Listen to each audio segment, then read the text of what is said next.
Tapi jangan pergi umrah dulu sebelum mendaftar haji. Jangan di plus, daftar di umum.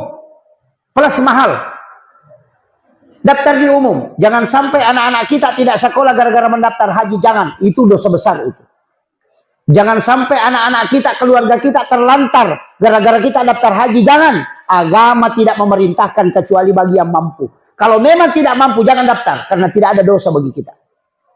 Tapi kalau mampu, daftar biar tidak berangkat. Yang penting daftar.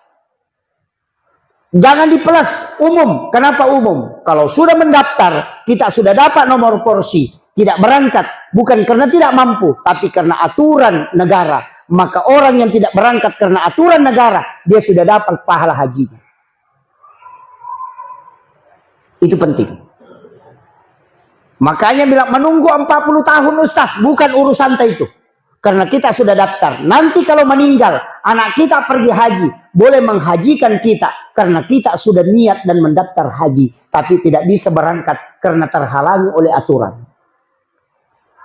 Itu sudah dapat. Ada yang lain. Sudah daftar haji. Dia menunggu terlalu lama. Datang travel. Rayu dia. Cabut mi tuamu. Umrah mi dulu. Dikeluarkanlah uangnya. Baru dia store untuk naik umrah. Ini orang terbalik otaknya, Pak. Masa kerjakan yang sunnah, tinggalkan yang wajib? Itu sama orang jual HP beli pulsa.